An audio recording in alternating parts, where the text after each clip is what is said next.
Assalamualaikum warahmatullahi wabarakatuh. Halo teman-teman, perkenalkan saya Fania Adelia, biasa dipanggil dengan Fania, dari kampus UPN Veteran Jawa Timur dengan NPM akhir 417.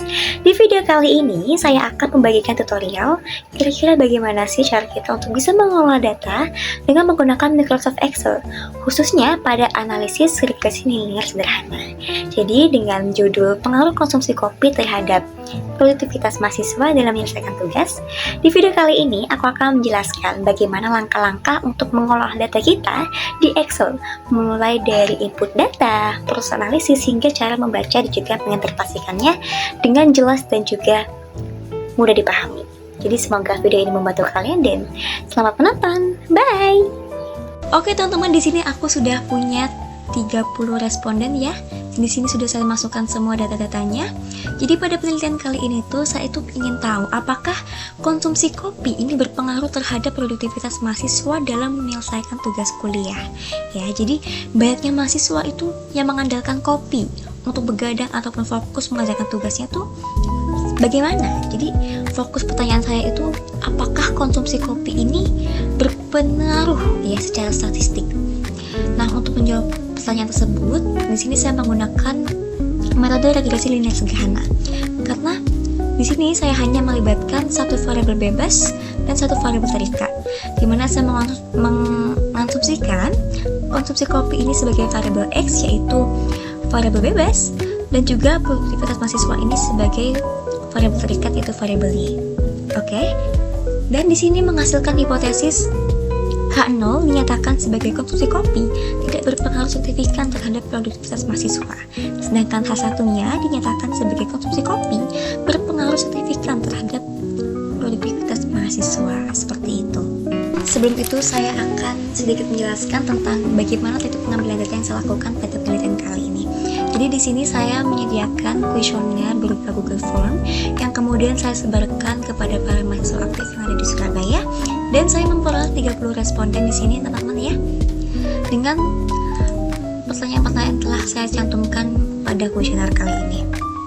Oke, kita coba untuk mengolah datanya teman-teman ya. Jadi di sini pada menu bar kita pergi pada menu data. Kemudian kita perhatikan teman-teman, di sini ada tulisan data analisis. Jadi kita klik saja.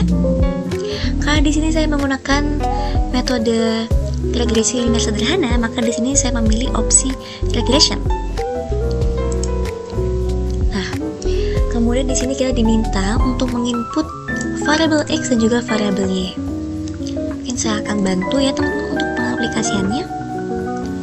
Di sini untuk variabelnya kita tinggal blok saja sampai ke bawah,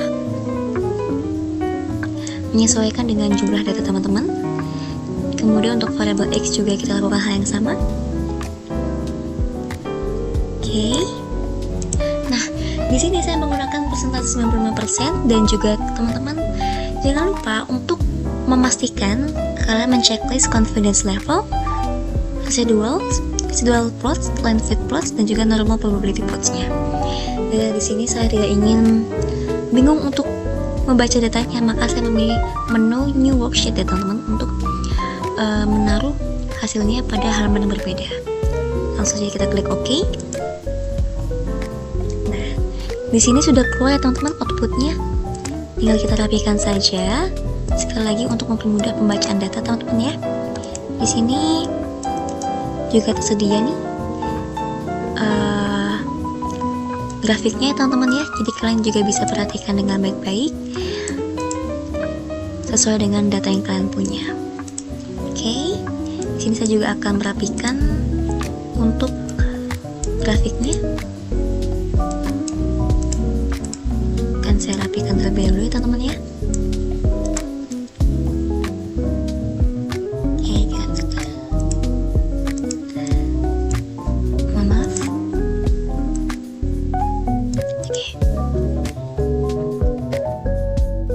Sudah rapi ya teman-teman ya.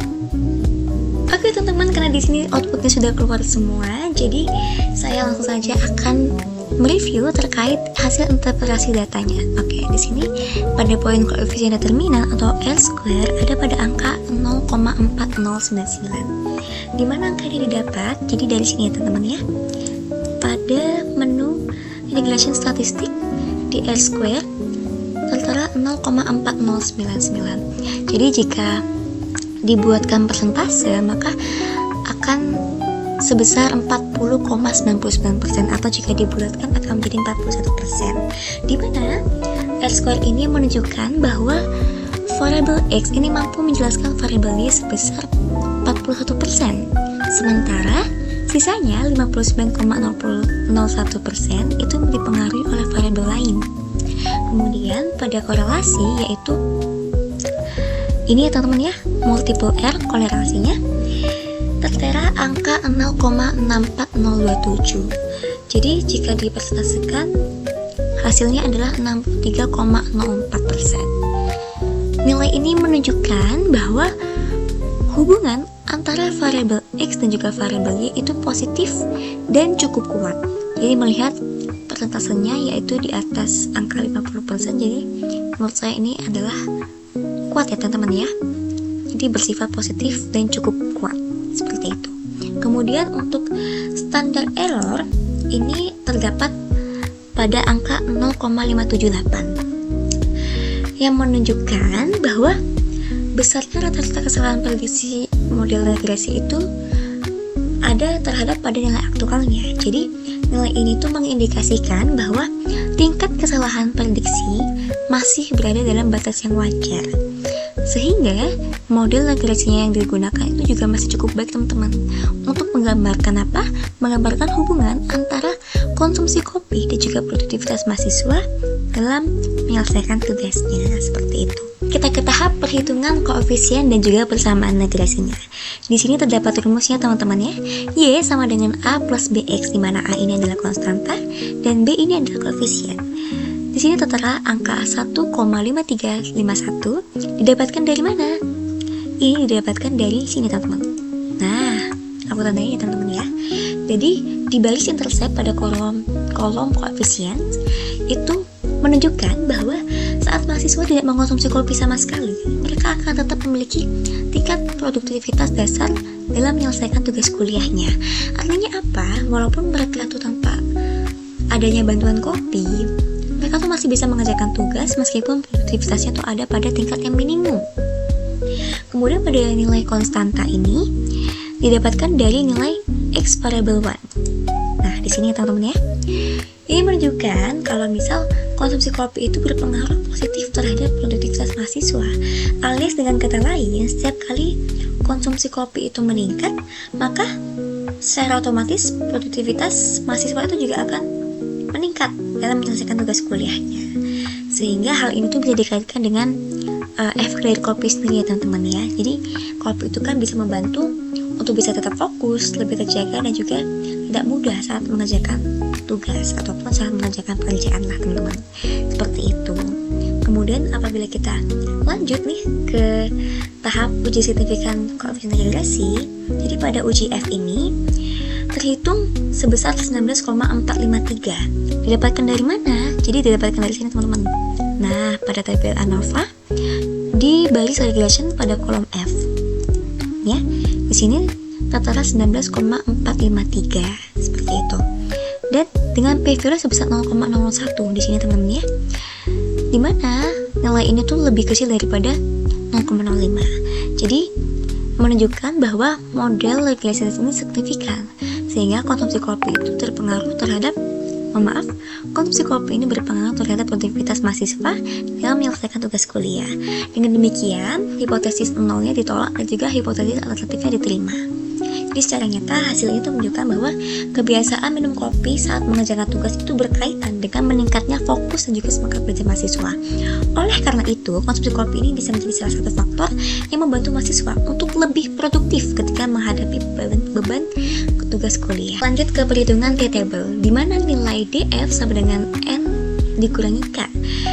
Ini rumus untuk mencari T-table ya teman-teman. Jadi di sini tertulis A alpha dibagi dengan 2, kemudian dibagi dengan hasil dari rumus ini. Jadi di sini kita menggunakan A alfanya itu adalah 0,05, kemudian dibagi 2 dan juga dibagi dengan hasil dari N dikurangi K, di mana N ini adalah jumlah responden dan K adalah jumlah variabel. Jadi karena saya menggunakan 2 2 variabel terikat dan juga variabel tetap, maka itu terhitung 2 variabel. Seperti itu teman-teman ya. Jadi di sini ketemu 28 dibagikan dengan 0,025, ketemu dengan 2,048. Jadi dari situ nilai T hitung ini sebesar 4,410 didapat dari mana? Didapatkan dari sini teman-teman. Nah, sudah saya tandai ya. Dan T table sebesar 2,048. Karena T hitungnya lebih besar daripada T table dan nilai signifikasinya tadi 0,01 ini 0,001 ini lebih kecil daripada 0,05, maka hasil pengujian ini menunjukkan bahwa ada pengaruh yang nyata dari konsumsi kopi terhadap produktivitas mahasiswa dalam menyelesaikan tugas kuliah. Seperti itu. Bagian interval jadi berdasarkan hasil perhitungan tadi, di mana confidence intervalnya tuh tertera pada persentase 95% yang menunjukkan bahwa nilai koefisien regresi itu berada pada rentang 0,275 hingga 0,752. Ini didapatkan dari sini teman-teman ya. Oke. Maka hal itu menandakan bahwa pengaruh konsumsi kopi terhadap produktivitas mahasiswa dalam menyelesaikan tugas kuliah itu bersifat positif dan signifikan. Dengan kata lain, pada tingkat kepercayaan 95% ini, konsumsi kopi itu terbukti bahwa berhubungan konsisten dengan peningkatan produktivitas mahasiswa saat mengerjakan tugas kuliah. Berdasarkan hal itu, maka kesimpulan dari penelitian saya adalah konsumsi kopi itu berpengaruh positif terhadap produktivitas mahasiswa. Jadi semakin sering atau semakin tinggi mahasiswa itu mengonsumsi kopi, maka akan semakin meningkat juga kemampuan mereka dalam menyelesaikan tugas kuliahnya. Kemudian, model regresi yang saya dapatkan juga signifikan, baik secara UJF maupun UJT. Dengan koefisien regresinya berada pada positif, B sama dengan 0,5135 dan juga confidence interval yang berada pada 95%, dengan rentan 0,275 sehingga 0,752. Dan korelasi antara konsumsi kopi dan juga produktivitas mahasiswa itu cukup kuat dengan nilai 64% ya teman-teman.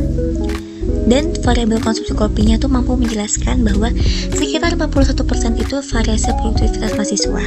Dengan demikian, kebiasaan minum kopi ini dapat dijadikan salah satu faktor pendukung produktivitas mahasiswa. Meskipun masih ada faktor lainnya juga yang mempengaruhi produktivitas mahasiswa. Seperti itu teman-teman. Baik, sekian dari saya. Terima kasih atas perhatiannya. Wassalamualaikum warahmatullahi wabarakatuh.